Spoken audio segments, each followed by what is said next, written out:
With more, what's the judge's reasoning here? Because this is a big decision. It is. Hi, good afternoon, John. Well, in simple terms, Judge Eileen Cannon said they have to work through some legal issues before a new trial date is set. Now, the original date was set for May 20th, but both the prosecution and the defense told the judge that the case wouldn't be ready to go before a jury this month. Now, we are 12 days away from that May 20th deadline, and we now know how Judge Eileen Cannon will proceed. Now, late yesterday, in a written order, the judge said because of the classified issues and multiple pretrial motions, it would be, quote, imprudent and inconsistent with the court's duty to finalize a new trial start date at this time. Now, two obvious challenges for scheduling is that Trump is in the middle of a hush money trial in New York right now, as well as the sensitivity of the classified documents at the center of this case. Trump pleaded not guilty to mishandling classified documents seized from his home in Mar-a-Lago back in 2022. During this case, those documents have to be handled with care and viewed in a special room called a SCIF. It's a soundproof room protected from electronic eavesdropping. Now, this complication has already caused delays in the case since preparation takes a lot more time. Cannon did set a series of pretrial motions through July 22nd to work out some of that legal issues. So this case is still moving forward, even though we don't have a new trial start date yet. And this afternoon, there is a sealed hearing scheduled for this case. Unlike the trial in New York, the public and the media do not have access. John?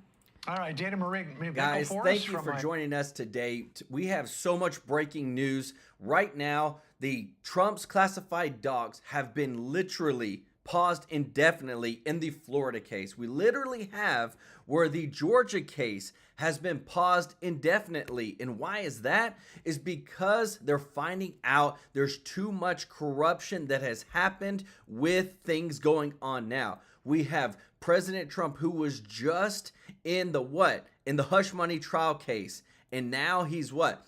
They have him where he's been convicted. They've got Hunter Biden. They're trying to go after him. But what's most important is that when you look at the Florida case, they try to put a gag order on him and it didn't happen. You look and that case has literally been suspended indefinitely because they are finding too much tampering. There's been too much collusion, and there's been in a sense, a weaponization of the DOJ when you look at Merrick Garland and what he's done with certain people to make sure to try to target Trump. Now listen to this. Tell me what you think about this, because we are sitting on the precedence of something huge here in the United States. Abbe Lowell he's a great attorney, but at the same time, his defense is kind of ridiculous.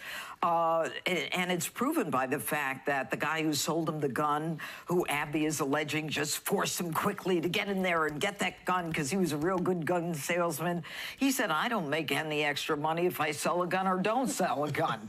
You know, that kind of took that one away. And then there's this other issue. Well, was he really a user of or addicted to, and what did he think? It doesn't matter what he thinks. And in fact, the prosecution at this point has made it very clear through Zoe, one of the ex-girlfriends, that he recognized that even when he was sober, he was still an addict. I mean, that just put a gut punch through that Abbe Lowell defense as well. You know, in watching the coverage. And what has also happened, too, is that they had Biden, who before the trial met with one of the key witnesses. And they said, and they would even press this in the White House press conference. What did Biden talk with her about? What was it addressing?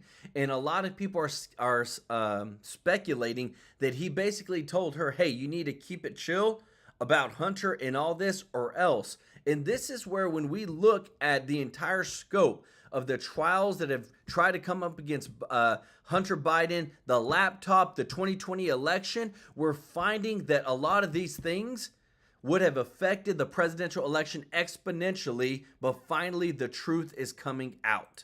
What is going on inside the courtroom, it sounds like they got the goods on him. And so, you know, will Abbe Lowell be able to introduce enough reasonable doubt to sway one? That's a possibility. But at the same time, there's this phenomenon called, and you know all about it, jury nullification. I know it well. And jury nullification essentially means, and you're the judge, but okay, they sat there, they listened to stuff, they sounded like he was guilty, but they find him not guilty. Well, I think that the selection of the jury in this case was one of the most important parts of this trial. Most of the jurors, I think I counted 8 or 9 of them, have someone who's been addicted to drugs that they know of or in their family or is actually overdosed. So they know the pain that is visited with drugs. But at the same time, if they feel that even though the prosecution has proven its case beyond a reasonable doubt, make no mistake, they already have. I mean, how many cases do you actually have the defendant actually his own voice saying, you know, I went into the depths of crack addiction, and then you have the wife, the girlfriend, the ex-girlfriend, and the beau's widow, all of them saying we had to worry about drugs and guns, we had to be on the lookout for all this stuff, and then you've got the laptop. I mean, so you not only have the gun, you have the infamous laptop, you have the defendant's voice, you have the form. I mean, what else do you need in a case like this? So they did a poll. Over 60% of people said that if they had known about the laptop and that it was true and working with what happened with Joe Biden, that it would have influenced their decision in the 2020 presidential election. You're suggesting is that maybe because he's a Biden that, you know, people in cut him a Delaware break. know, why cut him a break? I'm just saying. You know, I want to ask you a question. I mean, think about the trauma that's been visited upon all of the women in his life, from his mother to his wife to the girlfriend to the kids to his brother's widow. All of them were trying to cover up for what he's doing. You know, this was a choice. And make no mistake, the feds have actually increased the penalty for these forms because they are tired of these gun cases. Guys, and this is where, whenever we look at where does Trump stand in all this, where is Trump at in all the mix? Right now, Trump has been convicted. He has a sentence hearing. He had a one-on-one, and he was talking about all the big changes, all the things that need to happen in order to get the country right on track. And check this out, what he has to say. This is very what we need from the President of the United States. Not reading from a teleprompter, being able to speak fully in full competence. Check this out. As I mentioned in my open tonight, and I want to get your reaction to the fact that the appeals court has now stopped your Georgia case, election case, while appeal on Willis's disqualification is pending. This is on the heels of Florida Judge Eileen Cannon looking into whether or not the prosecutor, Jack Smith, the special prosecutor, was pointed in an inappropriate way, which would render the case and the indictments out completely. That is going to take place in fairly short order. And that's why Merrick Garland is sitting and testifying before the House committee, is because they have evidence that he pointed the prosecutor towards Trump in the Georgia case. A lot can change in a couple of days with only 152 days out of an election. And what we call him deranged Jack Smith, because you look at his career, he's been overturned by the Supreme Court unanimously, so many other things. He goes too far. Let me ask you this. You had said something during the trial in New York. Mother Teresa couldn't beat these charges was one thing that you said, and you turned out to be right. And secondly, you were asked about the possibility that Judge Merchan might send you to jail. You said something that really kind of got my attention. What did you say? That it didn't faze you in the sense that if that's what it takes, you don't have to be doing this. You could be playing golf every day and you probably wouldn't be charged with anything. Well, I think I say it about almost all of these cases that are brought against me. They are doing it for the purposes of hurting a political opponent of Biden and trying to get him to win, and he's the worst president in the history of our country. But in the case that you're talking about, I said very strongly that I'm very proud to fight for our Constitution, and if that's what it takes, everybody said, this is such a minor thing. You don't go to jail for this, all of them. But you don't understand what we're dealing against, Sean. We're dealing against a system that is so corrupt. Nobody's ever seen anything like it. I did nothing wrong in any of these things. I did nothing wrong. We did nothing wrong at all. And when you look at the analysts, whether it's Greg Jarrett or Andy McCarthy or Jonathan Turley or your friend, the great one, Mark Levin, Dershowitz, all of them, Judge they Jeanine. said there's no case here. Judge Jeanine was so incredible 2 weeks ago. She was unbelievable. Angry. She was angry. And you know why they're angry? Because they love our country and they see what's happening. It's totally unconstitutional what they've done. And if you look at the statements made by the people I just mentioned, and I'm not friends with any, I mean, I think they respect what I've done. They might respect me, they might not respect me. But they said there's no case, it shouldn't have been brought. And the way the judge charged the jury, told the jury, gave jury instructions, nobody's ever heard anything like that. It was basically, when you break it down, a records-keeping issue on a misdemeanor whose statute of limitations had run out, that they upcharged into a felony on a federal election, and that raises another issue of appeal. What will be your By the way, when you say records keeping, you know what the record keeping was? They charged an election, if you look, a lawyer's fee, a legal fee, and you call it a legal expense. It's known. You call a legal fee a legal expense. The bookkeeper, who I never spoke to, correctly wrote a legal expense for a lawyer that was paid. We have a similar case. Hillary Clinton funneled money to a law firm, and that law firm hired an op research firm, and that op research firm hired a guy by Christopher Steele. That became the basis of what I described as the dirty Russian misinformation dossier. That became the basis of not one but 4 FISA applications, and it all turned out not to be true. So in that case, well, nobody was charged. Nobody was charged with top secret classified information. Her home wasn't raided on her server. Deleted subpoenaed emails, 30,000 of them. We didn't hear a bleach bit. Then you have all the people that signed off on those warrants. Nothing happens to them. Joe Biden, 4 locations, top secret documents. Nobody raided his house. That, I guess we've added a new word to our lexicon, and that is lawfare, or weaponization of justice. That's right. My question to you. And this is why Merrick Garland is sitting before and testifying before the House committee, because they have found evidence that all these things that literally happened months before the presidential election this year literally happened in they work together. You're talking about the Georgia case, the Florida case, the Washington, D.C. case, the New York case. How is it that all of them that could have been brought forth years and years and years ago happened at the exact same time, in the exact same time frame, right before the election? Let me know what you think in the comments. And people are saying, actually because of an interview we did together, you said, I would be dictator for the day and just to secure the border and drill for oil. I thought it was tongue-in-cheek. I was sitting there with you. However, my question is a very serious one. You know, people are claiming you want retribution. People are claiming you want what has happened to you done to Democrats. Would you do that ever? Look, what's happened to me has never happened in this country before. And it has to stop because... Wait a minute. I want to hear that again. It has to stop. Well, it does have to stop because we're not going to have a country And if you're anymore. elected, what does that mean? Define that. Look, what I've gone through, nobody's ever gone through. I'm a very legitimate person. I built a great business. I have been under siege. Nobody's ever seen anything like this in this country. Now, in other countries, in other third world countries, or banana republics, as they say, a banana republic, we've become a banana republic. At the border, we've become a banana republic. With so many other elements of our country, we've become a banana republic. You take a look at what's happening with inflation.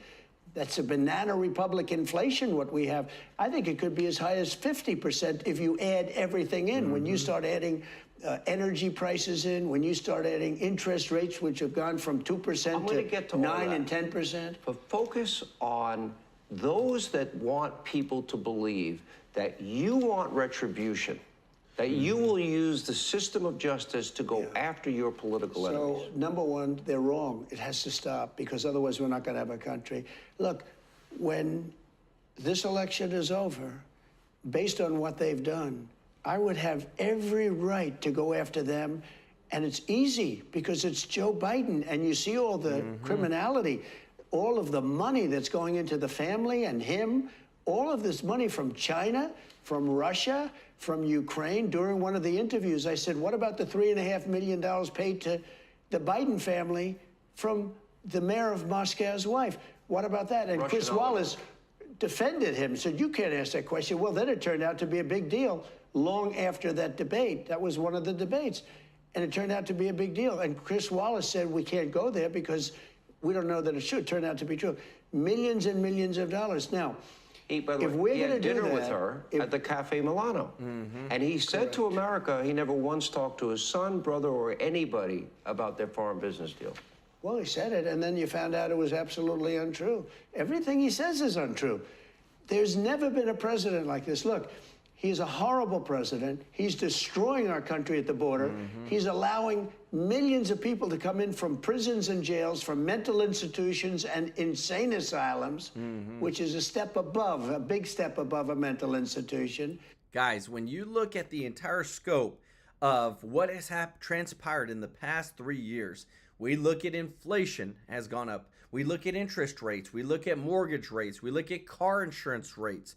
We look at Ukraine. We look at Russia. This was started. We look at Hamas attacking Israel. We look at Iran. We look at the border crisis. We look at our energy crisis. We look at our debt crisis. We look at what's happening with Social Security.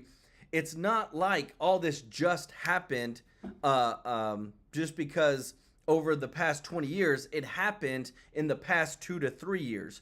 And when we look at who is president now, we look at the targeting, the DOJ, how they took somebody who was at one of the top positions at the DOJ and went to be an assistant district attorney in New York, going from the top to the bottom to go against Trump. That's where all this is targeted, and that's where a lot of this is coming from, that it's not right. People are seeing through the mess. People see the truth. The American public is not stupid.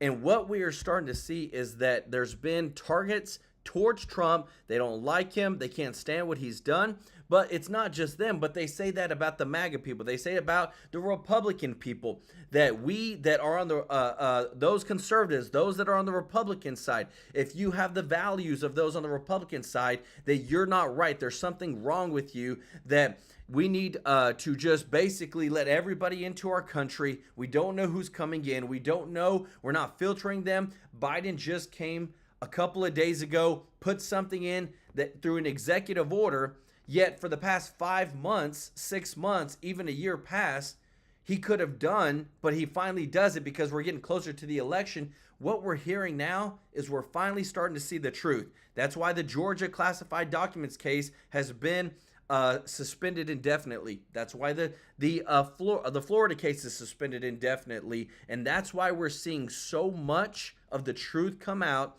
and that there is something going on behind closed doors of what's going on with our politicians. And that's where we have to stand up and say, what is the actual truth? Check out what he has to say right here, because again, too, the more that we get into this and the more that people start to actually give their input, the American people are not stupid. And we are seeing 100% where Biden is at, where Trump is at, and that's where we have to choose to say who is truly for America. With everything that I just said, who do you think is truly for America? Check this out.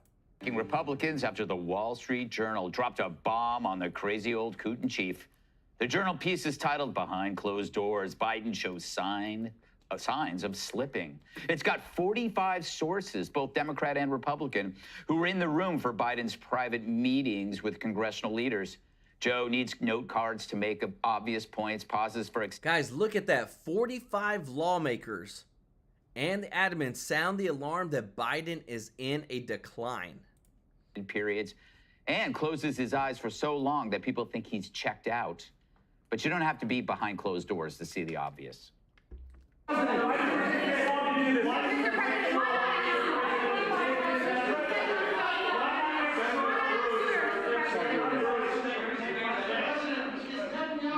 Politics with the war.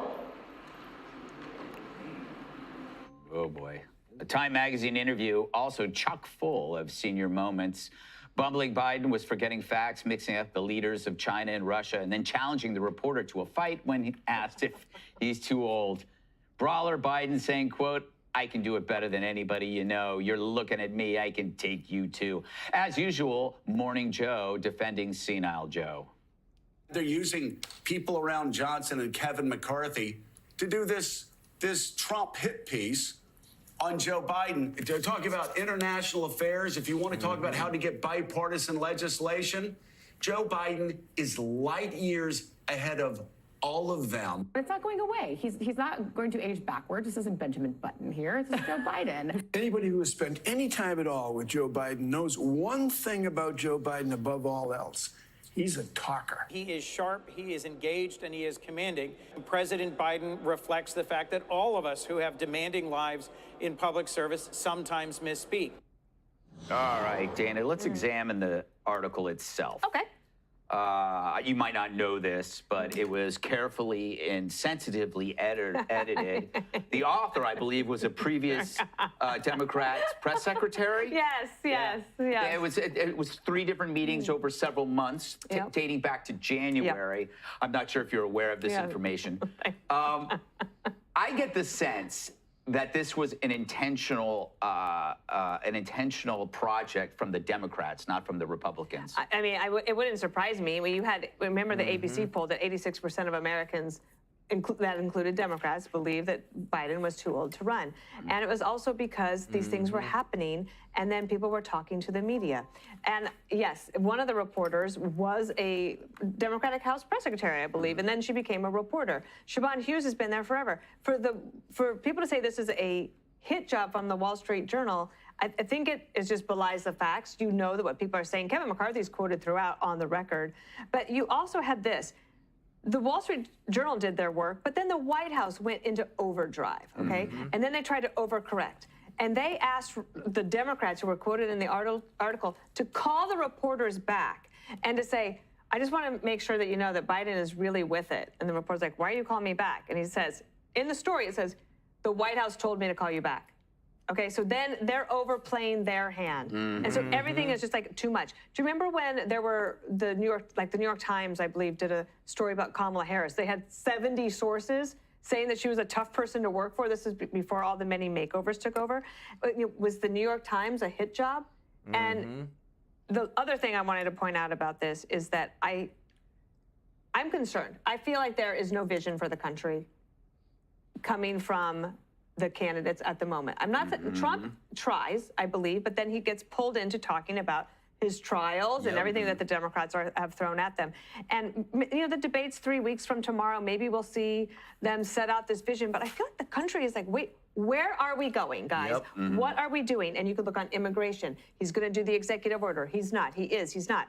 Then you look at Ukraine. They can use the missiles. They can't. They can. They won't.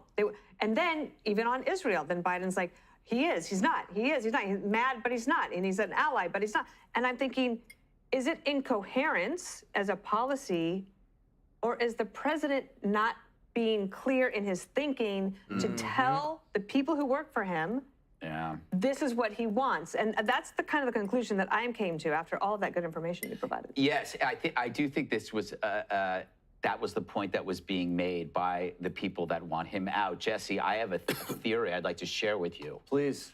This article has a bigger mission to tell everyone it's okay to vote for Trump. Remember, in 2016 and 2020, you didn't go out of your way to say that you were voting for Trump because there'd be too much risk. The article is basically giving you the blessing to say, yeah, I'm going to vote for Trump. I know I'm not crazy about him, but look at this guy. It comes down to what is riskier. And this article said Biden is far more risky as president. That's what I got. I think that's the mission. It's a great cover story. It's a great excuse for people that are looking for an excuse. Yes, exactly. To tell their friends and family and coworkers about why they're not voting for Joe Biden. And I just do want to be fair to the president. It's a hard job. It's a hard job for a 45-year-old. It's a hard job for anybody. And he's got 2 wars going on. You have intelligence officials telling him things that we don't even know about, that he's probably stressed about. His son's on gun charges, in trial. And I don't know. He's got to deal with Ducey every time he walks around. So who got to you, Jesse? I think I'm maturing. I'm a little more compassionate than I used to be. But let me just pivot now. Okay. It was a setup. He ran for this office, and he has the greatest support staff anywhere in the world. He has hundreds of people in the White House. He has people polishing his shoes. He's got tailors. He's got people briefing him. He's got people making sure he doesn't trip and fall. He's got a guy cutting his hair. He has aides. He has chefs. He has pilots. they're presenting the best version of Joe Biden that we're ever going to see. Yep. When he goes out in public, they are giving us the best version of Joe ever. And that is Joe's flubbing, that is Joe stumbling, that is Joe telling stories about his uncle was eaten by cannibals. It doesn't get any better than that. This, what we're seeing right now in public, is the most alert and alive and polished Joe Biden ever. And so guys, if there has ever been a point made by Jesse Waters ever, it was that one. That again, too, the president has everything done for him. Everything from morning to night has catered. And yet, this is what we're still getting. Let me know what you think. Public has now gotten 3 times to see what it's like behind the scenes. You had that book out. I think Frank Doerr said the guy was like old and doddering. You had the Her report said the guy was too old and doddering to even stand trial. And now you have this 45 Republicans and Democrats went on the record here. This wasn't like McCarthy just spilled the beans to the Journal. This is 45 people saying what it's like behind the scenes. He loses track of negotiations in the middle of a negotiation. He needs note cards to sit in a room and say obvious things to the other people in the room. He forgets names. At one point, he said the meeting was delayed almost 10 minutes because the president was moving so slowly to get into the chair. And he keeps his eyes closed for so long, people think he's dozing off.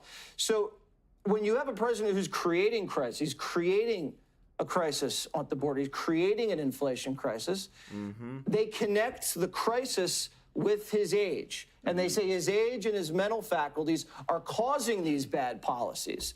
And now we resent the White House for covering it up. And that's where we get now. When Joe Biden loses, eventually someone's going to spill the beans and say how this was one of the greatest White House cover-ups of all time. Yeah, you know, Judge, I do believe that this article was planned for this specific time. It's already June. We already knew that Jimmy Carter was done in May, you know, around Memorial Day. And the other secret message, 45 sources. Who's also 45? Trump. See what I'm talking? See things. Yes. I gotta tell you, Greg. You know, the truth is that we didn't need the Wall Street Journal or the New York Times to tell us what we already knew, what we had been talking about, what we've been criticized for talking about. But now the liberal outlets are saying it. And so I go to the very question that you're asking. Why? Is it to give other people permission to let them say, you know, it's okay? But I gotta tell you, I come down, I mean, the obvious stuff, the rambling and the mumbling, and they're not releasing the audio of the Her report. They're releasing transcript, but not the audio because it's an AI fake or because it may hamper the integrity of investigations. That's a bunch of nonsense because the ums, the ahs, the closing his eyes, the pausing, the fact he didn't know when his son died, he didn't know when he was vice president, when he started, when he stopped. And I have to say to myself, and you know, is Jill Biden like so obsessed with being first lady that she's convinced herself that Joe Biden is the only person who can be commander in chief? Right. Or is it really an obsession with power and luxury and all the things that she's not willing to live without, irrespective of the health and well-being of her husband? Yep. I mean, this man. Could you imagine, guys? Jill Biden is sitting on the side, and whether I don't know if she has the right. They have something on Biden and forcing him to do this. But could you imagine being his wife and having to see all this come to play? And this is where, again, too, speaking the truth. It's not about his age. It's about his cognitive decline. How can a party let him go out there? How can these politicians lie to us? We know they're lying to us when they say he's got more energy. Look, didn't he just go to Normandy and then he went to the hotel? He didn't go to any of the events. I mean, this is them like trying to con us. And Americans don't like that. I'm afraid we're out of time, Harold. But I promise you next week we'll get around to your response. Just submit it in writing. I think. And guys, right there, we just heard like where the state of Joe Biden is at really is not a good place. And you got to think, this is the president of the United States of America. We need him to be on all cylinders, running on all cylinders. But again, too, when you're trying to run the country, it's a very hard job. And then what he's dealing with his son going through the trial, could face potential jail time. I mean, as a parent, but again, too, there's just so much going on. But again, too, staying up to date with all the top news, we are seeing the truth is finally coming out. Check this out. Great to have you with us tonight. As David just told us, the man who sold him the gun is currently on the stand. But earlier today, we heard from Kathleen Buell, his former wife. Let's just pull up something from what she's testified today, Judge. It says Buell said that from 2015 to 2019, which obviously encompasses this 2018 period, she would search Hunter's car for drugs when he would lend his car to her daughters. She wanted to make sure that they weren't driving with drugs. Asked if she would confirm that she was checking his car for drugs in 2018. She said yes. Your take on what we heard in there today, Judge? Well, I think what we're seeing now, Martha, is a myriad of circumstantial evidence, in addition to virtually direct evidence from the defendant's own mouth in terms of what the jury is hearing from the audio version of his book, that simply corroborates each and every element of the indictment in this case. Look, this is not a difficult case to prove. I've done it. People in my office have done it. You know, the question is whether or not, and this is what I think is so interesting, whether or not the presence of Jill Biden, even for the jury selection, which is very unusual. You know, family members usually come in for the trial, but here is jury selection, and Jill Biden is there every day, and as we just heard, she's putting her arm around the wife of Hunter Biden. They got a solid, unified front in Delaware, in this courtroom, and they're signaling that the Biden family, which is a very powerful family that everyone has apparently heard about and knows someone who knows, is one that is very on top of this and is not going to forget what's going on. What they're trying to do here, Martha, is they're trying to overlook the fact that there is proof beyond a reasonable doubt here, no matter what Abby Lowell tries to say. But they're trying to get the jury to maybe nullify the verdict, which simply means a jury may believe that the case has been proven to their satisfaction, to everyone beyond a reasonable doubt, but they're going to cut him loose for any reason. It could be maybe they think he's paid enough. But the prosecution, because of the consequence of this ridiculous deal that they tried to pass in front of a federal judge, Noriega, the same judge they're trying this case in front of, it was so bizarre and so beyond the pale, they now have to prove every element of the case, and they're doing that. So, guys, and with that, we're seeing, can you believe that every single point of this trial with Hunter Biden could have been presented to them within the statute of limitations? Hunter Biden would probably be in jail. All this stuff was pushed off, so that Hunter Biden wouldn't have to face what he's truly facing. But now they're coming full circle. And now with the whole situation that's coming in, you see Joe Biden, his mom, President Biden. There's so much that's going on that you have to say, you know something's going on. You know the president's trying to pull some strings. You know there's a lot of touch and go with DOJ right now. But listen what they have to say next, because to me, this is where we have to get the justice system in check.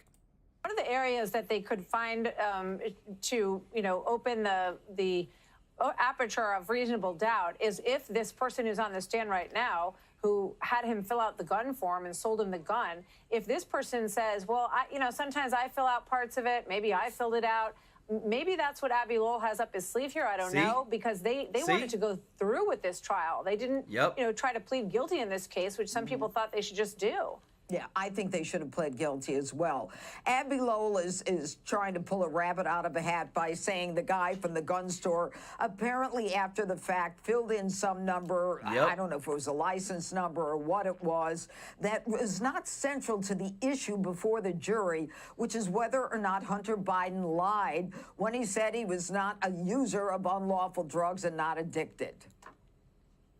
So right there, guys, they're trying to manipulate, trying to use all different kinds of the stories. They've got the person saying that he might have filled out some of the form for Hunter Biden. And this is, again, too, it's like, where are we at as The truth should be evident. Right now, we have the Hunter Biden going on. The courts are going against Trump. We're in a presidential election year. Never before have we seen this happen before.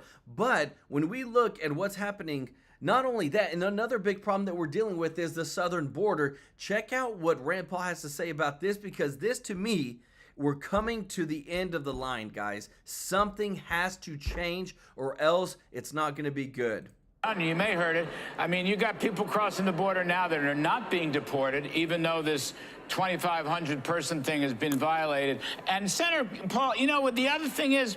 A lot of people are saying all this is going to do, they're just trying to channel the illegals into the various ports of entry, you know, in Texas, Nogales, Arizona, San Diego, El Paso, Eagle Pass. That's all they're really trying to do. There's no significant change here. What are you thinking, Senator Paul?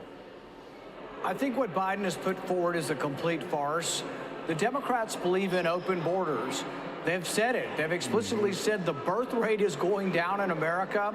We need to bring in more people who will vote Democrat, and that's why we're bringing in illegals, whether they come from the Middle East, whether they're terrorists, whether they've come from a prison. They frankly don't care.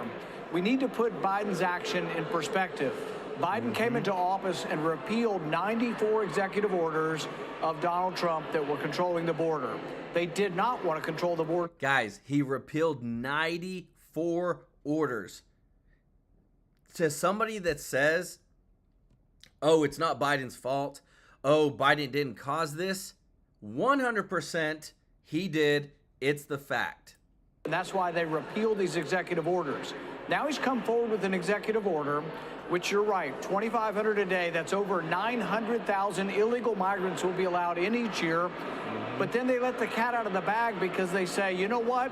After 2,500 a day, we will start caring, and absolutely, we have the authority to deport people after 2,500. But that also means they have the authority to do it at the first migrant that comes across. The number should be zero.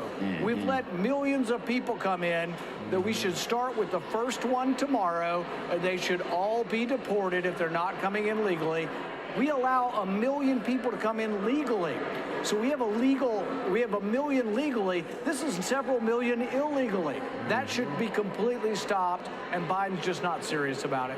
And you know, there's no mention here ever by the administration of deporting criminals.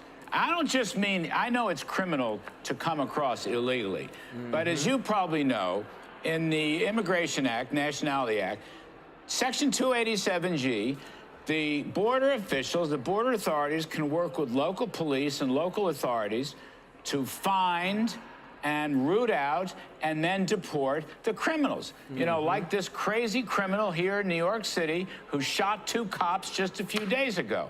No one ever talks about deporting criminals. Law and order issue. I mean, nothing. The Bidens don't even deal with that. I don't understand how that's possible. I don't care what your politics are, liberal, conservative, Republican, Democrat, independent. I think everybody who's got a daughter ought to be horrified by Laken Riley's murder from a guy who came here and committed repeated crimes, but he was released into the country. He was paroled into the country because the camps were full of the other millions of people that should have been deported, filling up these camps. Let's empty the camps back in Mexico. We can't have people coming all the way across the ocean from China and Turkey and Egypt and all these places who we have no idea who these people are. So I'm actually pro-immigration. I'm for lawful, legal immigration. Many of my friends are first generation, and I'm a Republican who likes immigrants, who likes people and think they add diversity to our country. But I'm for zero illegal immigration, zero migrants. If you want to come here, apply and come lawfully or be sent home. Well, guys, and you even have some Democrats like AOC, Alexandria Ocasio-Cortez, who literally wouldn't even say that it was illegal for people to come over the border, who literally said, who wouldn't even admit it to the former Attorney General, who was saying, look, it is against the law to come in illegally. And she was saying, no, it's not. And he said, no, this is the law. Like, this is where like, I can't imagine the reality that people have in their minds that think this is okay. A lot of people have come over illegally, are taking benefits away from Americans' taxpayer dollars.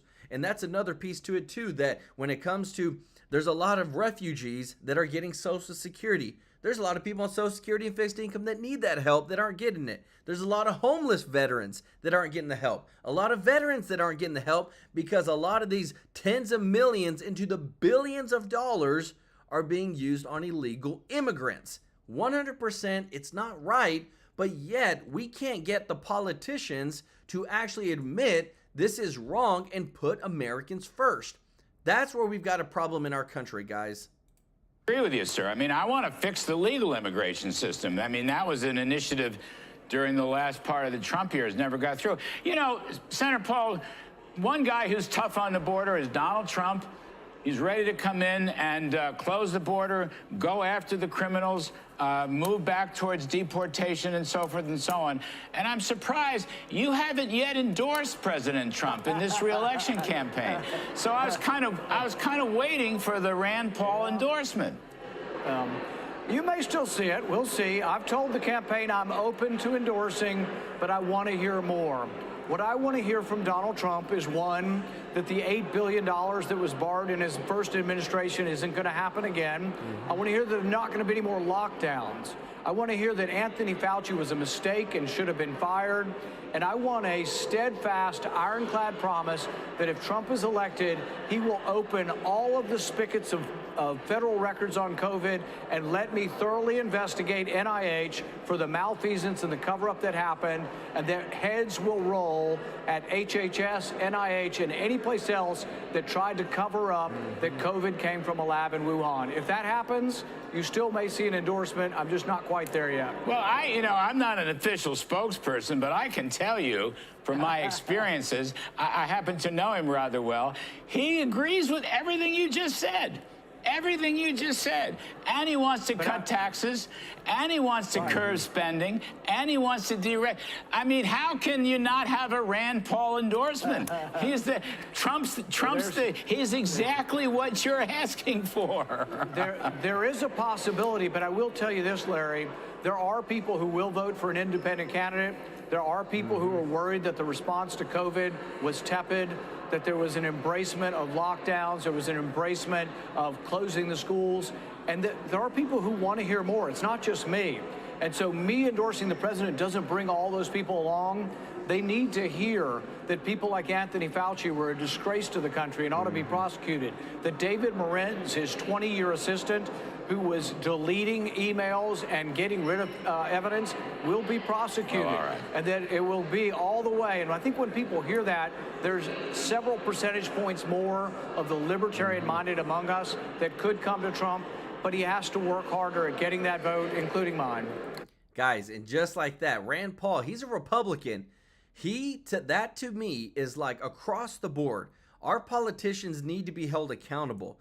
They easily take our taxpayer dollars. They easily spend them like God knows what. You have people that are making tons of millions of dollars sitting in political offices. And I don't know about y'all guys, but if you ever seen the schedule of the House of Congress, like the House of Representatives, their schedule is insane. They get so many days off. I literally think, like, when are they actually working? Like, I'm not joking. If you search for it, I'm gonna show y'all one day, but throughout the month, they not only get the weekends off, but they also get many days throughout the weeks in a month off. And to me, I'm like, they can't fix the spending problem.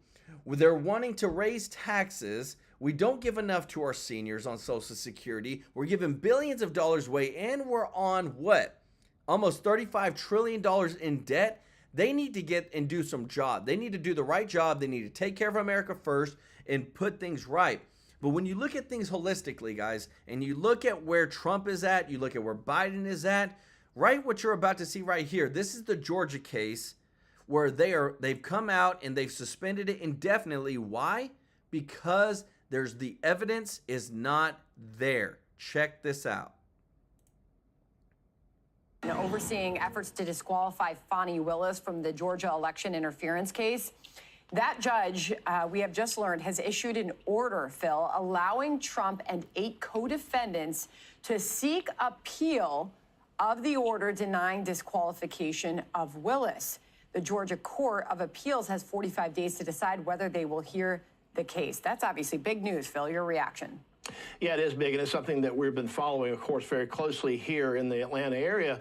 The judge's order that's being appealed, in my opinion, is wrong. I think that he found, for example, that Willis wrongfully engaged in communications outside the courtroom. Basically, she went into the well of a church on Sunday, and she essentially called some of the defendants and their counsels racist, right? And so she is making public statements outside of the courtroom that are designed to impact the ability of these defendants to get a fair trial. So what's happened, the parties have appealed, and they have to do it. It's a two-step thing. They've got to get the judge who issued the order to agree to it, and as you mentioned, the Court of Appeals also has to agree to hear it. This is what we call an interlocutory appeal, a pre-trial appeal. Normally, you have to wait until after there's a conviction and then take every issue up that you think is an error, take it all up on appeal at the same time. But this issue is so important that you know, you don't want to risk having a trial or multiple trials against all these defendants, potentially having convictions, and then have the Court of Appeals, after all is said and done, have them then say, you got it wrong. We're going to send it back for you to start over all again, and this time with a brand new prosecutor. So this procedure will prevent that type of situation from occurring. Really? Guys, and just like that, you just heard it. Not only have they suspended the entire Trump case in Georgia indefinitely, they've also done it in Florida. Why are they doing that? It's because of what is actually going on. They're finding out the truth. They're finding out that, hey, guess what?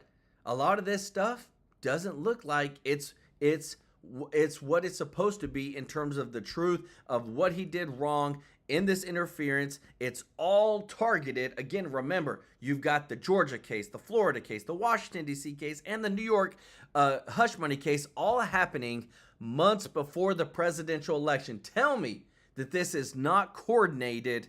And when we look at just the overall scope of what Donald Trump is dealing with as a presidential, the leading presidential candidate, what he's dealing with, when we look at who actually is coming after him, where the cases are taking place at, where he's at in the polls, you can see that somebody is trying to take him out of the presidential election race. Somebody's trying to take him out of being able to campaign. And this is where we have to sit back and say the American people are not stupid. We see what's going on. It's not by coincidence that all 4 of these cases are targeting Trump at the exact same time, in the exact same manner, in which to prevent him from doing what he does best, guys. I want to know what you think about it in the comments section.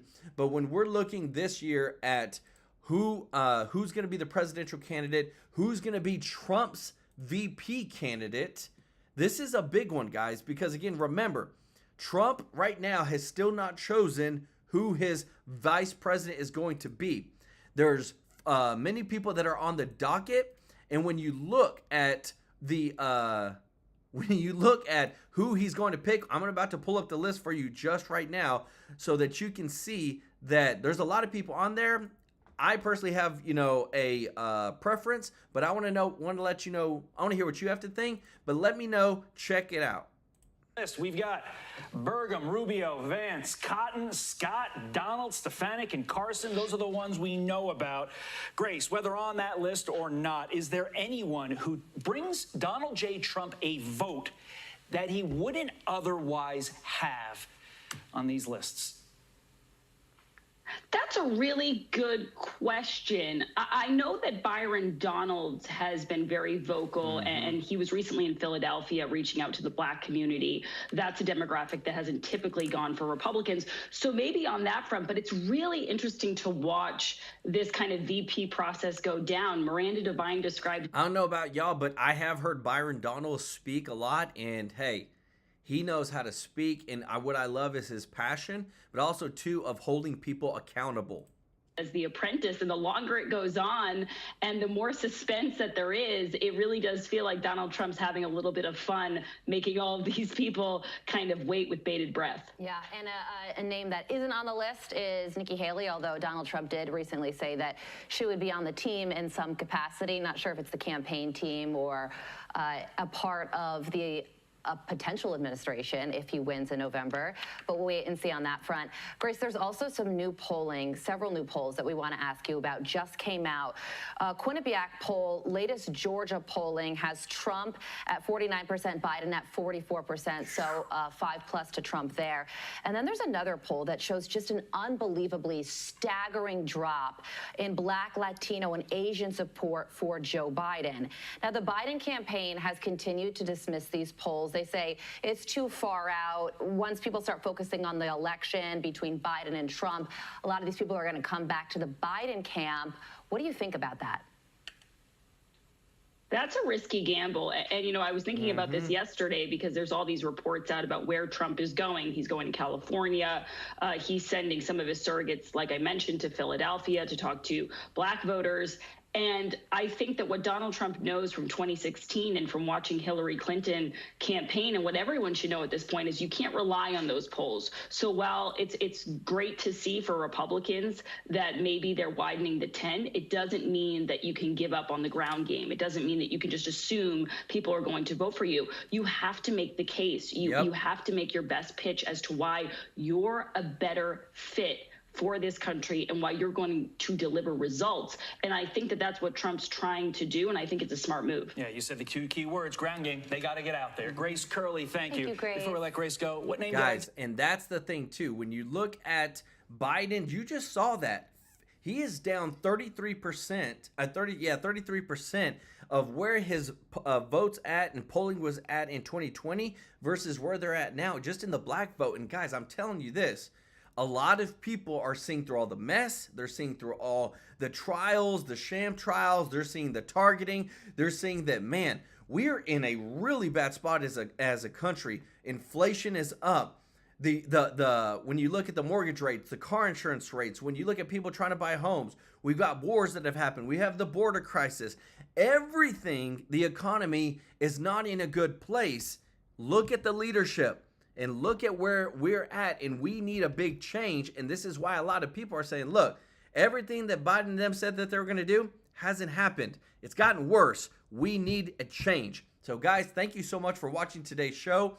Appreciate every single one of you. If you are subscribed, thank you for being subscribed. If you're not, please consider subscribing. We want to serve you every day with the top news. If you don't mind, can you hit the like button on this video? We want to continue growing this channel and keep serving you every single day. Thank you so much, guys. Y'all have a wonderful day.